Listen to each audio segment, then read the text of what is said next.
Hello, today I'm going to go over some card forms. I'm going to go through some basic types that are commonly used, plus some techniques on how to make them successful for your cards, and some tips. So sit back and enjoy.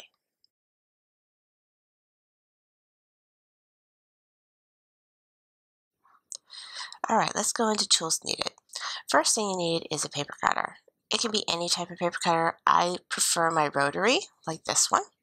But if you have a little paper trimmer or any sort of paper cutter, as long as it has this little pull-out arm, you'll be good. Because of course most of your papers are going to be longer than 3 inches. Next thing is a paper scorer. The brand I have here is the Scor Pal. It comes in eighths, which gives you a lot of variation in your lines. Variation is very important. And of course you need the bone folder that comes either with your scoring tool or any kind of bone folder that you feel comfortable with. Let's go into the standard card form. Most cards you do are probably going to use an A6 card form.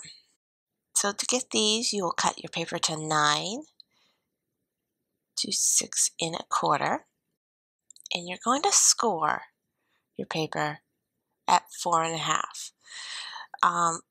My Scor Pal said 4 1/4, but no, I think 4 1/2 looks better. You get a straighter, less overlap design. Now the key to folding it is, you see this mountain and valley? You're going to fold on the mountain and leave the valley out. It kind of leaves your paper flatter and it doesn't buckle as much. I mean, you can fold either way, but the proper way is to fold with the valley out and the mountain in.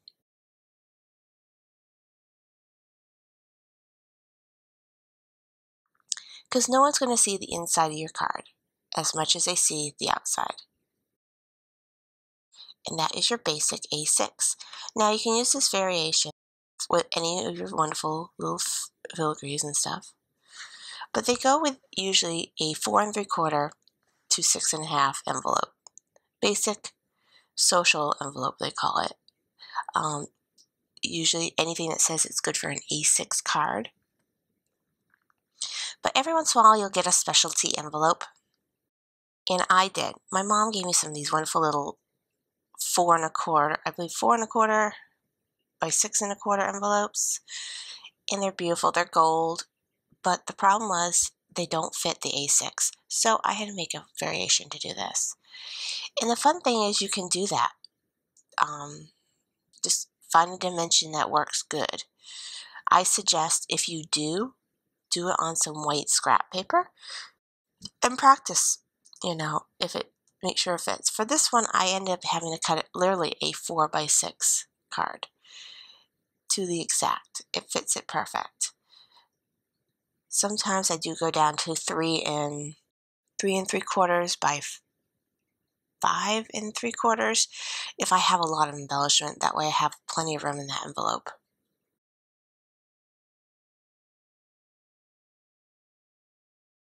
There's that.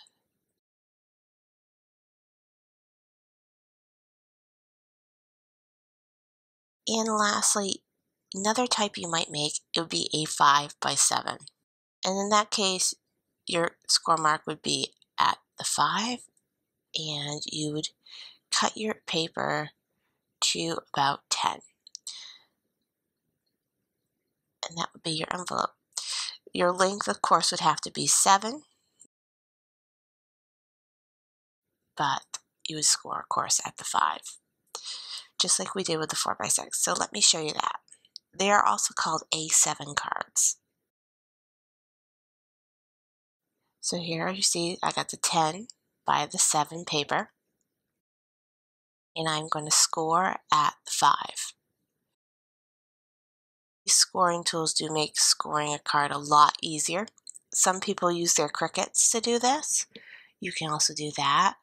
I just found that I could make a lot more cards faster with a Scor Pal, instead of waiting for my Cricut to score it and cut it and do all that stuff for me.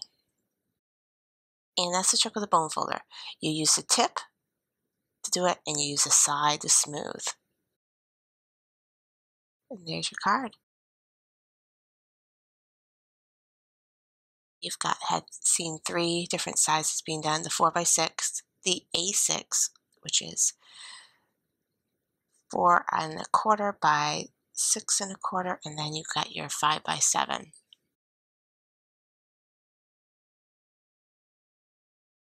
All these are mostly standard sizes you'll ever use, but that's pretty much your basic sizes for that.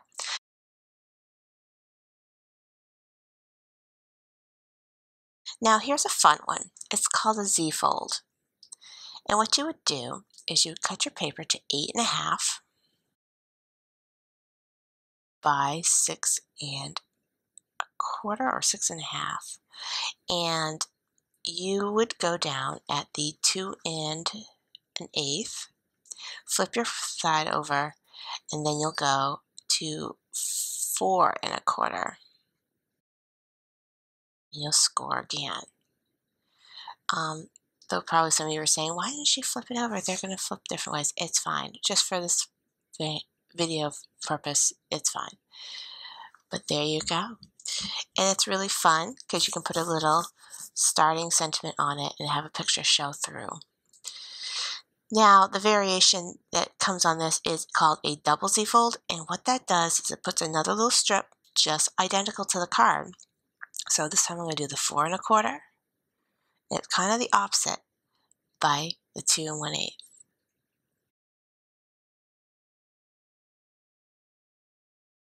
And you're going to put it on your card going the opposite direction, like this. So the big flap is going to go in the front and the little flap is going to go in the back. And what it creates is almost like a little boxed effect. Isn't that kind of cool? And it looks really cool in the front too. So it folds like this. You'll adhere those little spots down, however you adhere your cards, whether it be a tape runner or glue. And that opens up like that. And it's really cool because you can have a picture everywhere else and have your little sentiment in the little tiny box there. And it makes it really fun. And it opens really cool, almost like a little pop-up book. And you have all these little areas to decorate with these cards. But it's a really fun way to do it. And it kind of accordions. It's kind of neat.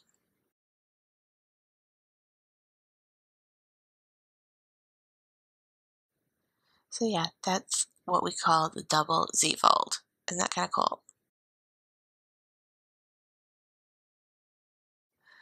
All right. So another one that's really fun is called the easel card. And the first one I'm going to show you is going to be the square easel card. So for your easel part, you're going to cut your paper to 8½ by 4¼ And here's a little square face. That's also going to be 4¼ by 4¼ I'll show you an adaptation later on, but let's go into this. So for your easel part, we're going to score our card at 4¼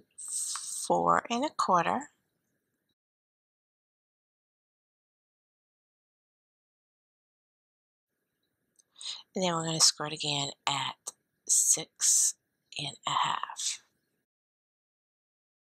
And then you're going to do almost a Z-fold again. So almost like a small Z-fold right there.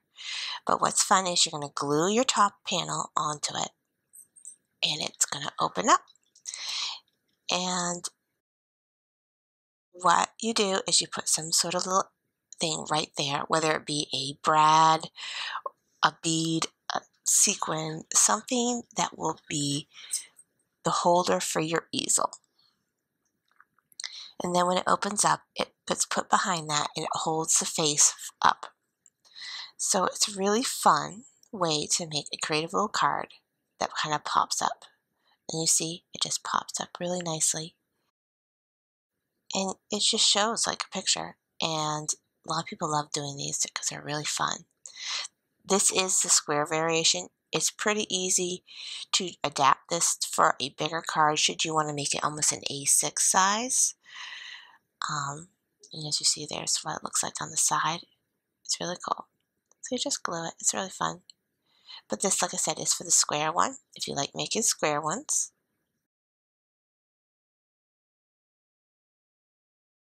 Like I said, put a little something there and it holds it so it doesn't slip. Alright, so you can literally make this an A6. Really easy. So if you want to use your A6 card envelopes because you don't have square envelopes, you just cut your panel a little longer on the front. You can keep the easel part on the back the same in the dimensions. You just have to glue that panel on a little differently. You'll match the bottom up and it almost glues in the middle. But you still get the same easel effect. And just to show you that everything's the same, this is a 4 1/4 by 6 1/4 panel, and I'm just gonna put right on top there. And then this, of course, is the same scoring, same everything. So like I said, you don't have to change the easel, but you can change what the face of your card looks like. If you want to do something rounded, you can. So keep this the same, unless you're making a 5 by 7, but it pretty much stays the same. But see, that's a quick, easy adaptation that you can make this into your A6 size. Because I know it's easier to find the A6 envelopes than anything else. Next, we're going to go over the gate card. So if you look at my Scor Pal, I'm going to make 2 as you can see here, because I want to show a couple adaptations. As you look at your Scor Pal, you know there's 2 little dots at the top. I'm going to show you this little trick. Dot there, and there's a dot there. These are made for gate cards. This is for the basic size gate card that you're going to make like today. This is where Scor Pal was correct with their number, or these. So if you're making this style gate card, this is where you go. They also put a star there for the A6, but it was a little off. But the gate card is correct. And it's very helpful too, because you're going to do this at this mark, which is 6 3/8 and 2 1/4. And you're going to fold those babies up like this. And ta-da! It's a cute little card that you can open up to reveal like a little surprise inside. And we're going to do another one.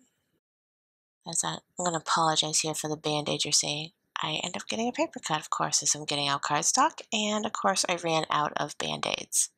So what do I pick out? My 4-year-old's band-aid. Paw Patrol all the way.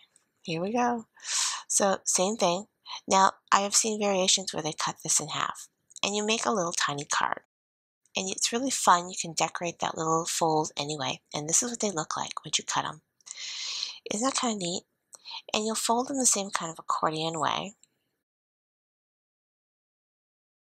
as you do with the Z fold, and you get a really cool adaptation. And so how I cut them, just to let you know, a quick way to do it is I lined it up on the 1 inch, each corner the 1 inch, and then I moved the other quarter all the way to the 4 inch. So it takes a little monkeying around a little bit, but once you get both corners to where you want it, you just cut. And that was the easiest way for me to get an even diagonal. But that's a quick and easy way to use your paper cutter to cut that. And sorry, I apparently cannot fold, or I didn't score it very well when I scored this card. And that's the thing, make sure you get a really good score in there, because sometimes it does make your folding a lot easier. And you could flap it like a gate too if you wanted to, or reverse it. And apparently it still can't fold. Let me try again on the other one. I think I still can't fold. At least I got the front this way. Now I can't get the side. Mind my messy folds. But there you go. And you can decorate them all the way across too if you would like to. It makes a really fun card. Another adaptation to this is if you did that, you could also put like a little opening flap like this and have your little panel behind it and open up. It's a fun thing about card forms. Have fun with it. Try new things. You can't go wrong. I mean, if it doesn't work, it doesn't work. But there are so many fun adaptations that you can do with your card forms to make them different. All right, and I've also seen some where they've cut the corners and just made a center gate in the middle. And they've also done that sometimes with uh, those little corner punches that you can get to. You can get really fancy designs and you can cut them. And I've seen some where they just go across the top. And you can also Z-fold it. I mean, whatever you want to do, whatever floats your boat. Card forms are pretty versatile. And some of these folds are very versatile. Now, this one is called the double gate card. And it is probably the biggest length you'll ever have your paper go in one of these scores. It is a good old 12 inches long. So I'm going to score at the 2, the 4, the 8, and the 10.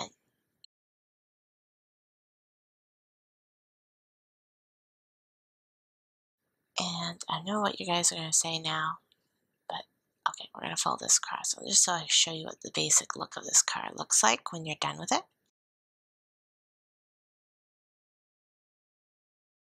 See, it opens up, and you have these 2 little upper flaps right there. See those upper flaps? Now you can put something in the middle to fold it open. You can decorate it in 100 million ways. I've seen people do the diagonal like I did with the other one, but just on the flaps, and it kind of like flaps over each other with this cool design. And you're probably looking at my edges and going, oh, she didn't fold that right. She did that in the valley instead of the things. Now the proper way, and I'll show you quickly, is to do a flip. So you would do one side, boop, and then flip it over and do the other outer sides. I was just showing you the dimensions of where you need to score, so I kind of did that backwards. And that will make a cleaner cut. The majority of times, it really doesn't matter. Certain thicker papers, it may. Like I said, there's so many adaptations. Like I said, you could corner cut these and just leave them out. You could filigree them with a corner punch if you have a corner punch. All these little adaptations you can do. Anyway, you can have fun with this. It's just do it your way. It's fun. But this is a fun little fold too. It's called double gatefold. And look how it sits. Isn't that kind of cool? It sits really well.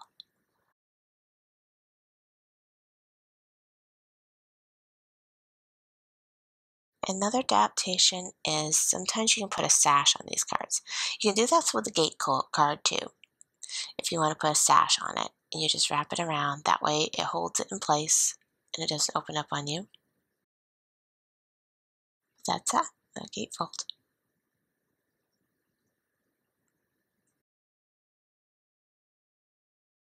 Right now, I'm going to talk to you about ways to fold. Alright, so like I said, there's many ways to fold a card. You can do it the traditional way, or you can adapt it to whatever way you want. Look at how I just fixed that double fold into like an accordion fold. Like I said earlier, you can also do that with a single gatefold too. It doesn't matter. Do what you need to do. It makes almost like a Z fold. And of course, the Z fold, you always have that Z fold, but you could try different adaptations with that too. I mean, I've seen it where they have a punch in there too, like they have an out thing. So let's look at the overview. So you've learned how to make cards. Now, you can use any paper. Like I have a pattern one there, and you can use any solid. It doesn't matter. Just make sure it's a heavy, good stock cardstock. I will say for darker cards, sometimes you can't print your sentiment in the card. You'll have to use an extra piece of paper, especially with black or really dark colors. But look, those are basic colors. And let's go over the tools again. So, paper cutter. I love my rotary cutter, and I'm just going to say that now. The only reason I love it is because I can do multiple sheets, which is 10 times better. Like I can do 4 sheets of paper versus 1 or 2 with the paper cutter. I said, literally, I can maybe do 1 or 2. And that is because of this. Look how deep. That doesn't go very deep. It can't go any further. Now let me bring the rotary out.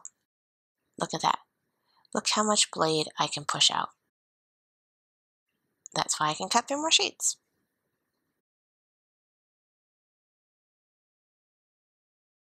All right, and then I'm just going to show you. See, you can go as lightly as you want as well as deep. All right, so this is one I choose only because of what I can do for it with it. But these are fantastic too. You can pretty much do it with any paper cutter. Let me just show you. This blade you just pop off on the bottom and you can change it. They're really cheap, easy to change. And with the rotary too, you can just change your blade. And you will need to change your blade often, especially with the more you use them, you do need to change them. They will dull. Some people use the light rotary, will like the regular trimmers. I choose Fisker. I really like their brands. Their blades are so easy to replace. But you can use any. Tonic Studio makes nice ones. Lots of companies do. And for a scoring tool, I use a Scor Pal Eighths only because, and I'm going to tell you why, it's the eighths. I like to cut wherever I want to cut, wherever I want to score, wherever I want to do. And this gives me so much more flexibility. The older ones only had it at certain places, but this one's really nice because now it's on all of them. And Scor Pal has some great little things if you go to their website. And they will take you through. The bone folder pops in, pops out, so it keeps it close to you. My 4-year-old has found that button and loves it to death. But that's a Scor Pal Eighths. Like I said, look at all the different variations you have with this. So that is what you would need. So I hope this helps you out making your cards if you decide to make your own card forms. And thanks for watching. And don't forget to like and subscribe. Or visit some of our other places. I'm on Pinterest, Instagram, and Facebook also, and make sure to like us there, as well as to visit our site.